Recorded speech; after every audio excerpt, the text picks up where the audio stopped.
Hello दोस्तों, आपका स्वागत है हमारे चैनल में। आरजी चैंपियन में आपका स्वागत है। और आज हम देखने वाले हैं जीव विज्ञान के कुछ महत्वपूर्ण क्वेश्चन जो कि एनसीईआरटी से लिए गए हैं, जो कि आरआरबी में बहुत इंपॉर्टेंट क्वेश्चन है आरआरबी के लिए। ठीक है, तो इसमें पहला क्वेश्चन आप देखेंगे, इसमें क्या लिखा हुआ है। पहला क्वेश्चन आप देखिए, इसमें क्या लिखा हुआ निम्नलिखित।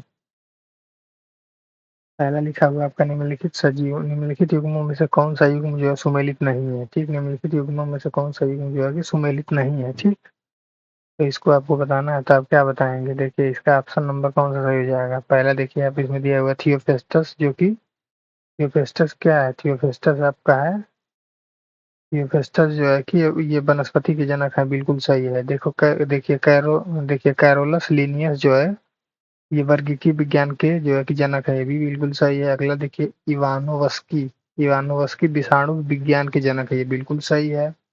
लेकिन आपका गलत कौन सा है इसमें। गलत ये वाला ऑप्शन है, गलत है आपका लुई पास्चर जो है कि जीवाणुओं के जनक नहीं है। लुई पास्चर जीवाणुओं के जनक नहीं है, ये गलत है। ठीक है, आप इसमें देखिए लुई पास्चर किसके जनक है। ऑप्शन नंबर डी इसका राइट आंसर है। तो इस क्वेश्चन के हिसाब से देखिए इसमें क्या दिया हुआ है।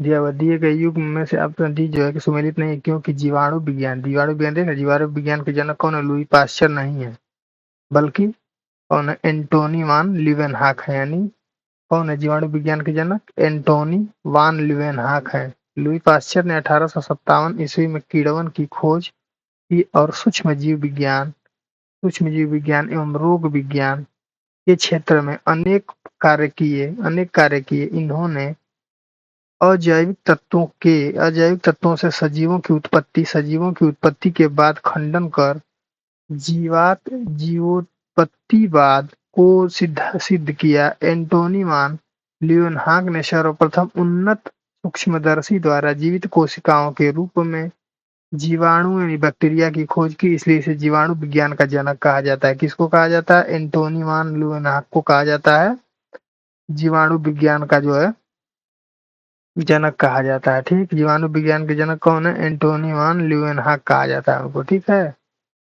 अगला क्वेश्चन आप देखिए। नेक्स्ट क्वेश्चन आपका क्या है। नेक्स्ट क्वेश्चन आपका दिया हुआ दूसरा दिया हुआ है आपका, निम्नलिखित में से दूसरा वाला क्या दिया हुआ आपका। निम्नलिखित में से देखिए दूसरा क्या दिया हुआ। नीचे दिए गए को टैक्सानों को उनके सही वर्गी की पदानुक्रम में व्यवस्थित कीजिए। पहला वंश, दूसरा प्रवाह, तीसरा गण, चौथा कुल, पांचवा जाति और छठवां जगत और सातवां जो है कि ये दिया हुआ है। ठीक है, आप इसमें देखिए इसका ऑप्शन नंबर कौन सा सही हो जाएगा। इसका ऑप्शन नंबर आपका कौन सा सही हो जाएगा। पहले क्या आएगा ये बताना है आपको। पहले इसका ऑप्शन नंबर कौन सा सही हो जाएगा। इसका ऑप्शन नंबर जो है कि इसका ऑप्शन नंबर कौन सा हो जाएगा। देखिए इसका ऑप्शन हो जाएगा सही, ऑप्शन नंबर बी सही होगा इसका। ठीक है, पहले आपका क्या आएगा। देखिए पहले आपका आएगा क्या आएगा। पहले आपका आ जाएगा पहले आपका आ जाएगा ये जगत। फर्स्ट में आपका क्या आएगा, जगत आएगा। सेकंड में आपका जो है कि उसके बाद क्या आएगा, प्रभाग आएगा। प्रभाग के बाद क्या आएगा, वर्ग आएगा। वर्ग के बाद आपका क्या आएगा, गण आएगा। गण के बाद आपका क्या आएगा, कुल आएगा। कुल के बाद आपकी क्या आएगी, वंश आएगा। वंश के बाद आपका क्या है, सबसे छोटा जो होता है जाति है। सबसे छोटा जाति है और सबसे बड़ा जगत होता है। जगत सबसे बड़ा है। ठीक है, सबसे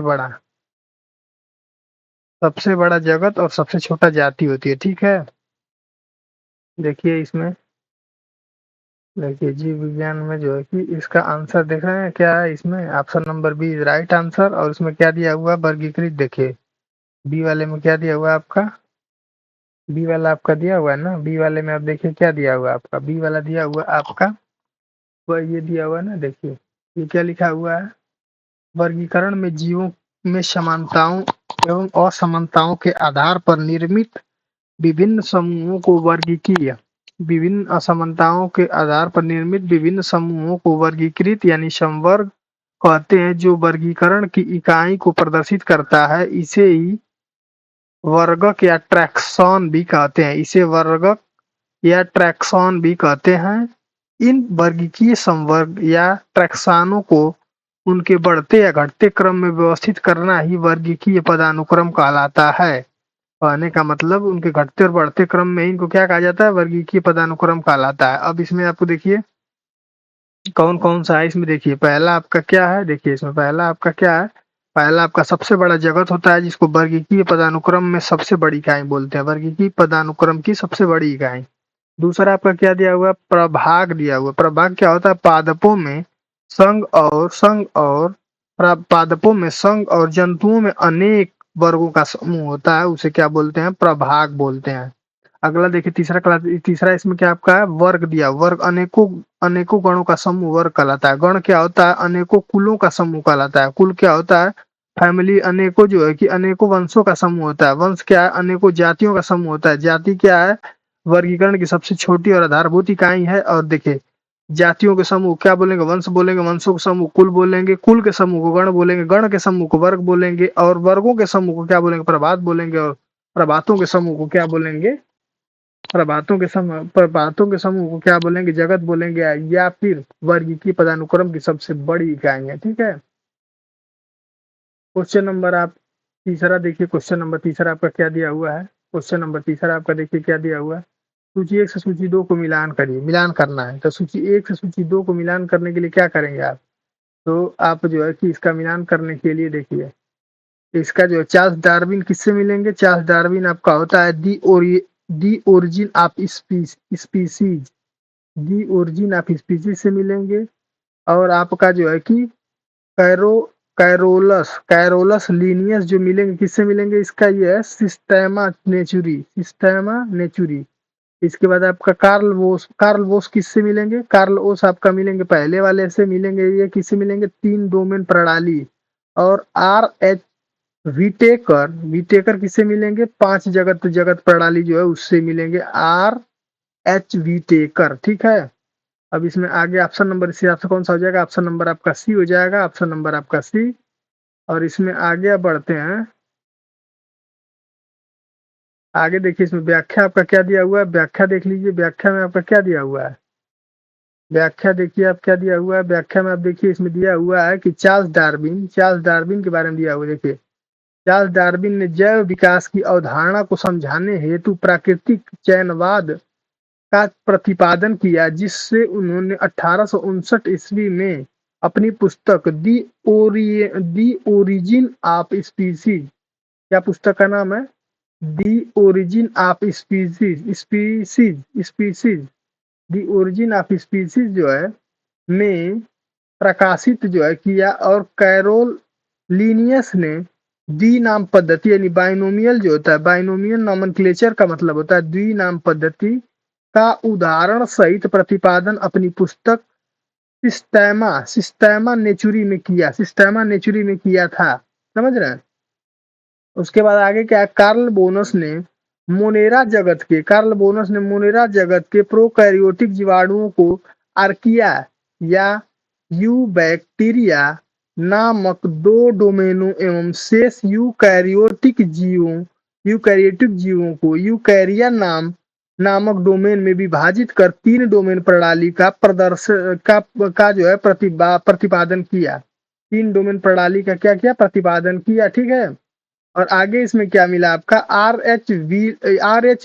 विटेकर आर एच विटेकर ने सभी सजीवों को पांच जगतों मुनेरा, प्रोटिस्टा और फंजाई, प्लांटी एवं एनिमेलिया में विभक्त किया। समझ पा रहे हैं। आगे देखिए अगला, इसमें आगे नेक्स्ट है आपका, नेक्स्ट क्वेश्चन आपका क्या है, नेक्स्ट क्वेश्चन आपका दिया हुआ है, नेक्स्ट ये है आपका, नेक्स्ट क्वेश्चन आपका क्या दिया हुआ, देखिए लिया हुआ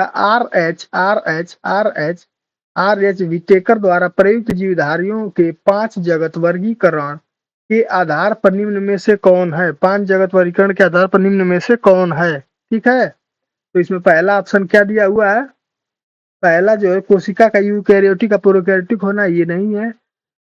दूसरा दिया है जीवों में श्रम विभाजन का स्तर होना, ये भी नहीं है। जीवों का स्वपोषी या विषम पोषी होना, ये भी है। तो कुल मिला कहने का मतलब ये है कि आपका option number D is right answer, यानी कहने का मतलब कोशिका का यूकैरियोटिक और प्रोकैरियोटिक होना आवश्यक है, बिल्कुल आवश्यक है।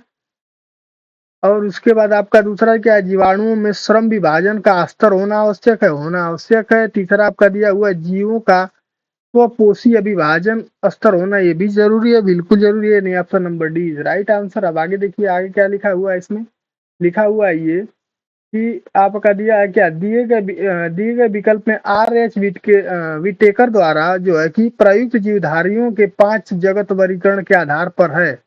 आर एच विटेकर ने कोशिका संरचना यानी प्रोकैरियोटिक और यूकैरियोटिक, कोशिका संरचना किसको बोलते हैं, प्रोकैरियोटिक या यूकैरियोटिक, शारीरिक संरचना एवं संगठन एक कोशिकीय या बहुकोशिकीय तथा बहुकोशिकीय में उत्तक स्तर, अंग स्तर या अंग तंत्र स्तर का श्रम विभाजन, पोषण की विधि, स्वपोषी या विषमपोषी प्रजनन की विधि, अलैंगिक प्रजनन विधि में क्या आता है, अलैंगिक या लैंगिक जनन, या अगला आपका है जाति वृत्ति संबंधों आदि के आधार पर जीवों को मोनेरा या प्रोटिस्टा, फंजाई, प्लांटी एवं एनिमेलिया जगत में वर्गीकृत किया गया है।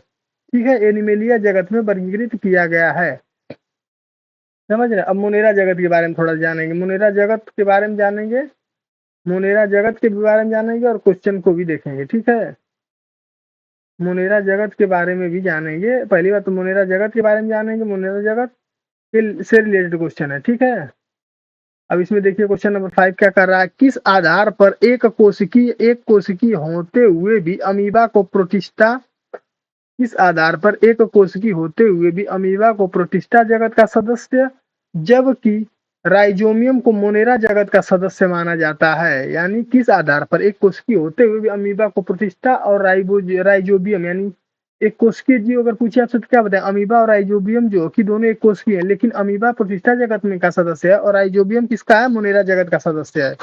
तो इस किस आधार पर इसको माना जाता है, तो इसका ऑप्शन नंबर कौन सा सही है इसमें, option number C right answer इसका है, option number C right answer है। सी वाले में क्या दिया, केंद्रक की संरचना के आधार पर, यानी आपको क्या किस आधार पर बताते हैं, ये केंद्रक की संरचना के आधार पर इसको हम बताते हैं। ठीक है, आगे इसका एक्सप्लेनेशन देख लीजिए, एक्सप्लेनेशन में क्या दिया हुआ है, आपका दिया हुआ है एक्सप्लेनेशन में, एक्सप्लेनेशन आपका इसका देखिए क्या दिया हुआ केंद्रक की संरचना के आधार पर अमीबा को प्रोटिस्टा जगत का सदस्य माना जाता है जबकि राइजोबियम को मोनेरा जगत का सदस्य माना जाता है। किसके आधार पर, केंद्रक के आधार पर। ठीक है, अब बचा बात इसमें क्या हुआ कि देखिए आप लोग इसमें है कि अमीबा एवं राइजोबियम जो है दोनों एक कोशिकीय जीव है। क्या एक कोशिकीय जीव है, अमीबा एक यूकैरियोटिक है। देखिए अमीबा क्या है, अमीबा आपका क्या है, एक यूकैरियोटिक है। अमीबा क्या यूकैरियोटिक जीव, अमीबा क्या यूकैरियोटिक जीव है जिसमें कोशिका झिल्ली युक्त सुविकसित केंद्रक एवं माइक्रोकांडिया 3S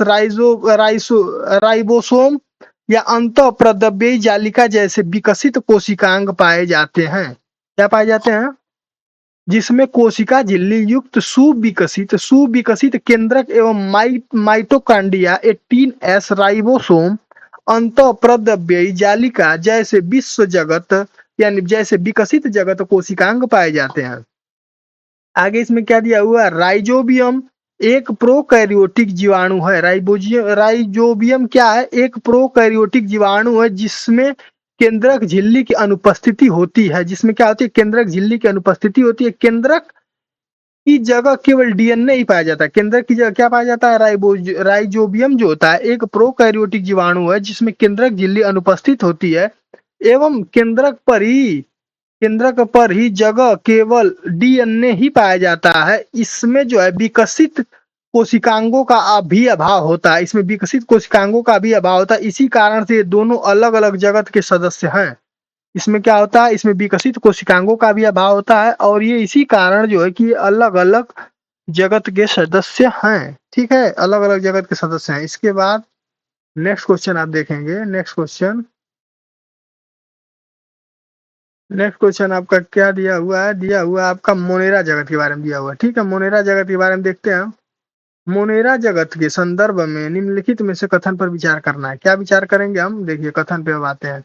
इसमें पहला कथन दिया हुआ, इसमें से एक कोशिकीय आदिम एवं सर्वत्र व्यापी जीव सम्मिलित हैं। इसमें एक कोशिकीय आदिम एवं सर्वत्र व्यापी जीव सम्मिलित हैं, पहला हो गया। दूसरा इसमें से क्या दिया, इसमें सूक्ष्म जीव जैसे जीवाणु विषाणु आदि पाए जाते हैं। दूसरा वाला बिल्कुल गलत है मोनेरा जगत के लिए। पहला तो सही है। मोनेरा जगत में क्या होता है, एक कोशिकीय होता है तथा आदिम एवं सर्वव्यापी जीव सम्मिलित होते हैं इसमें। दूसरा वाला नहीं है। तीसरा देखिए क्या है, तीसरा आपका ऑप्शन दिया हुआ, इनमें प्राय सभी जीवों में कोशिका भित्ति पाई जाती है, बिल्कुल पाई जाती है। एवं उसके बाद क्या पाया जाता है, कोशिका भित्ति भी पाई जाती है। उसके बाद क्या पाया जाता है, केंद्रक भी पाया जाता है, केंद्रक। उसके बाद क्या पाया जाता है, केंद्रक। झिल्ली अनुपस्थित होती है। तो इसका ऑप्शन नंबर 1 और 3 सही होगा, ऑप्शन नंबर सी सही है, ऑप्शन नंबर इसका सी सही है। ठीक है, आगे इसके बाद नेक्स्ट इसका जो है कि व्याख्या देख लीजिए। इसका व्याख्या क्या है देखिए, व्याख्या में आप देखिए, व्याख्या में आपका ये है कि इसमें मोनेरा जगत के संदर्भ में कथन एक और कथन, कथन एक और कथन, कथन एक और कथन 3 सत्य है, क्योंकि मोनेरा जगत में एक कोशिकीय आदिम अर्थात प्रोकैरियोटिक एवं सर्वव्यापी जीवाणु पाए जाते हैं।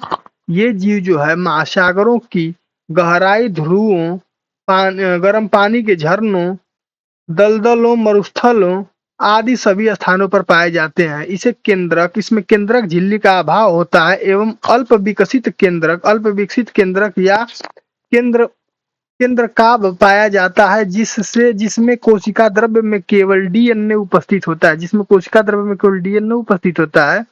मोनेरा जगत के सभी सदस्यों में कोशिका भित्ति पाई जाती है, किंतु माइकोप्लाज्मा इसके जो है कि माइकोप्लाज्मा इसके अपवाद हैं। कथन दूसरा क्या कहता है आपका, क्योंकि जीवाणु जो है विषाणु सजीव का पोषी कोशिका के बाहर निर्जीव होने के कारण सजीव नहीं माने जाते। यानी क्या है आपका ये है कि क्योंकि जीवाणु जो होता है क्योंकि विषाणु सभी जो है कोशिका के बाहर निर्जीव होने के कारण सजीव नहीं माने जाते हैं। इनमें 5 जगत वर्गीकरण में कोई भी स्थान नहीं दिया गया है। इनमें जीव द्रव्य एवं जैविक उपापचयी प्रक्रमों का अभाव है। इसमें क्या है, जैविक और उपापचयी प्रक्रमों का अभाव है। समझ पा रहे हैं। नेक्स्ट क्वेश्चन की तरफ देखिए। अगला क्वेश्चन क्या दिया हुआ आपका, अगला क्वेश्चन आपका दिया हुआ है माइक्रोप्लाज्मा एवं मीथेन, माइक्रोप्लाज्मा एवं मिथेनोजन बैक्टीरिया में निम्नलिखित में से क्या समानता है। तो इसमें आपका ऑप्शन क्या है, कोशिका भित्ति की उपस्थिति नहीं, गलत है। आपका अवयवी श्वसन की उपस्थिति यही जो है कि इसका ऑप्शन नंबर बी सही है, option number B is right answer. इसका देखिए जो है कि एक्सप्लेनेशन देख लीजिए थोड़ा सा। एक्सप्लेनेशन इसका क्या है, एक्सप्लेनेशन आपका ये है कि माइक्रोप्लाज्मा जो होता है एक मिथेनोजन जो है बैक्टीरिया में, यह समानता है कि दोनों में अवयवी श्वसन पाया जाता है, अर्थात ये ऑक्सीजन की अनुपस्थिति में भोजन के ऑक्सीकरण द्वारा ऊर्जा प्राप्त करते हैं। माइक्रोप्लाज्मा एवं मिथेनोजन जीवाणु दोनों में ही कशाभिकाएं नहीं पाई जाती हैं। माइक्रोप्लाज्मा में कोशिका भित्ति नहीं पाई जाती है, जबकि मिथेनोजन जीवाणु जो होता है आर्की बैक्टीरिया में यह उपस्थित होती है। आर्की बैक्टीरिया में यह क्या होती है, उपस्थित होती है। ठीक है, आर्की बैक्टीरिया में उपस्थित होती है। अगला क्वेश्चन आप देख लीजिए, क्वेश्चन नंबर 8। निम्नलिखित कथन ए और आर को पढ़िए तथा नीचे दिए गए कूट की सहायता से सही उत्तर का चयन कीजिए। ए और आर को पहले पढ़ना है, फिर उसके बाद बताना है उत्तर। ठीक है, पहले ए को पढ़ते हैं, देखते हैं क्या दिया हुआ। मिथेनोजन जीवाणुओं का उपयोग गोबर से बायोगैस बनाने में किया जाता है। तो ये तो मिथोजन दिया है, तो बिल्कुल हो जाएगा। यह जो है आर्गी बैक्टीरिया वायवीय परिस्थिति में मेथेन गैस उत्पन्न करता है। अब इसके दोनों के बारे में आपको कथन बताना है। कथन में आपका दिया हुआ है, क्या दिया हुआ है देखिए। कथन में आपका जब ये आपका जो है ना कि पहला ये ऑप्शन नंबर इसका सी सही है, उत्तर नंबर उसका ऑप्शन नंबर सी सही है, और सी में भी जो है क्या दिया ए सही है किंतु आर गलत है, यानी पहला वाला सही है। यानी मिथेनोजन जीवाणुओं का उपयोग गोबर में बायोगैस बनाने में किया जाता है, जबकि ये दूसरा वाला कथन आपका गलत है। और इसका एक्सप्लेनेशन पढ़ेंगे। अब हम इसका एक्सप्लेनेशन देखते हैं क्या दिया हुआ है। एक्सप्लेनेशन दिया हुआ ए तथा ये कथन ए सही है किंतु आर गलत है। क्योंकि क्योंकि क्योंकि क्या है, क्योंकि मिथेनोजन जीवाणुओं का उपयोग ग्रामीण क्षेत्रों में गोबर से गोबर गैस या बायो के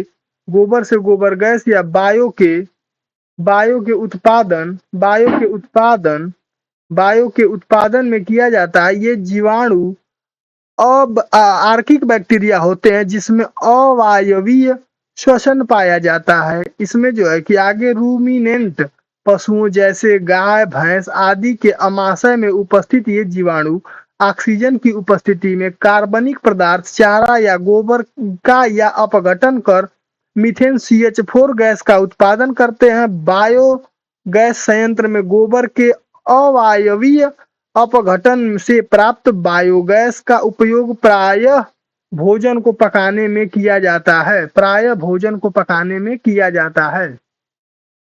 अगला क्वेश्चन आप देखिए, अगला क्वेश्चन आप देखिए क्या दिया हुआ है। इसमें दिया हुआ है जीवाणुओं के महत्व में संदर्भ में निम्नलिखित में से कथन पर विचार कीजिए। पहला दिया हुआ, यह अपघटक होने के कारण पर्यावरण में शुद्धिकरण में अपना योगदान देते हैं। यह अपघटक होने के कारण पर्यावरण में शुद्धिकरण में अपना योगदान देते हैं। यह पर्यावरण के में पोषक तत्वों के चक्रण को भी सुनिश्चित करते हैं।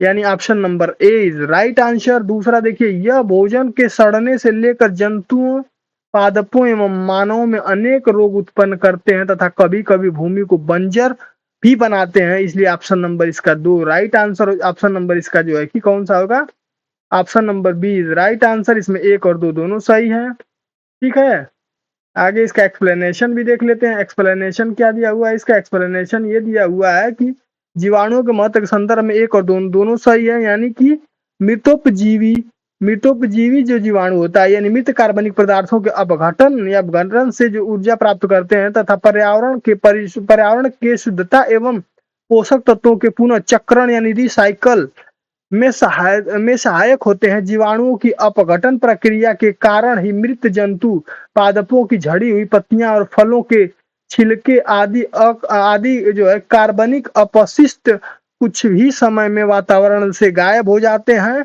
और अपघटन की प्रक्रिया में जटिल कार्बनिक यौगिक सरल यौगिक में टूटते हैं जिससे पोषक तत्व पुनः अपने स्रोतों से मिल जाते हैं। उदाहरण स्वरूप मृत जंतु के शरीर के अपघटन में उपस्थित कार्बन नाइट्रोजन जल आदि जो है पर्यावरण में पुनः पहुंच जाते हैं।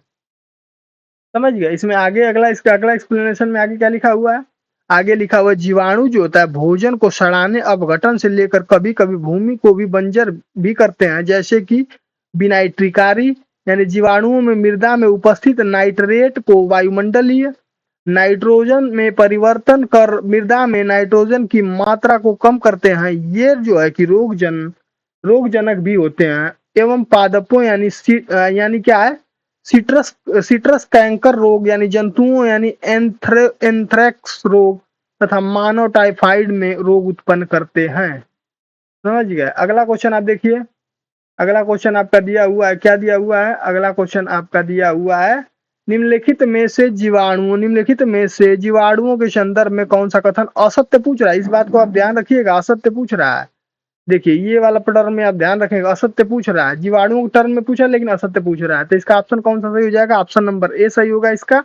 इसमें क्या लिखा हुआ है, यह जो है स्ट्रेप्टोमाइसिन टेट्रासाइक्लिन एवं एरिथ्रोमाइसिन जैसे प्रतिजैविक का निर्माण नहीं करते हैं। यानी यही जो है कि गलत है, यानी ये गलत है, यानी इसमें असत्य बताना है, तो पहला वाला ही ऑप्शन गलत है। इसमें स्ट्रेप्टोमाइसिन टेट्रासाइक्लिन एवं एरिथ्रोमाइसिन जैसे प्रतिजैविकों का निर्माण नहीं करते हैं बल्कि करते हैं, इसलिए ये ऑप्शन गलत है। नहीं करते को हटा के करते लिख देंगे तो ऑप्शन सही हो जाता।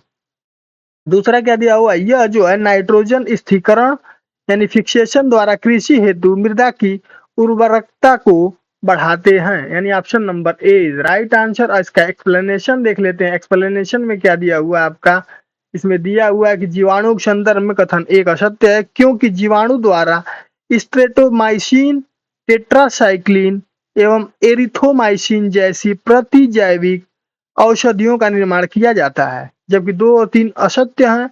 इसमें नॉन स्टॉक एनाबीना नाइट्रोबैक्टर जैसे जीवाणु वायुमंडलीय नाइट्रोजन को नाइट्रेट में स्थिरीकृत कर फसली पादपों हेतु मृदा की फसली पादपों हेतु मृदा की फसली पादपों हेतु मृदा की फसली पादपों हेतु मृदा की फसली पादपों हेतु मृदा की उर्वरकता को बढ़ाते उर्वरकता देखिए उर्वरकता दिया हुआ उर्वरकता को बढ़ाते हैं। इसके अतिरिक्त लैक्टोबैसिल्स जैसे जीवाणु दही एवं योगर्ट योगर्ट योगर्ट योगर्ट के निर्माण में लैक्टिक अम्ल जैसे कार्बनिक अम्लों का भी उत्पादन करते हैं और करते हैं। और इसके बाद क्या दिया हुआ आपका, इसी प्रकार इसके बाद दिया हुआ आपका इसी प्रकार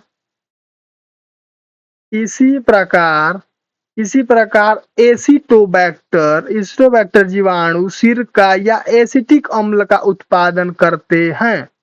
ठीक है, इसी के साथ कि आपको थैंक यू सो मच हमारे चैनल में बने रहने के लिए धन्यवाद आपको। और आप इसको लाइक करिए, सब्सक्राइब करिए, दोस्तों के साथ शेयर करिए। Thank you so much.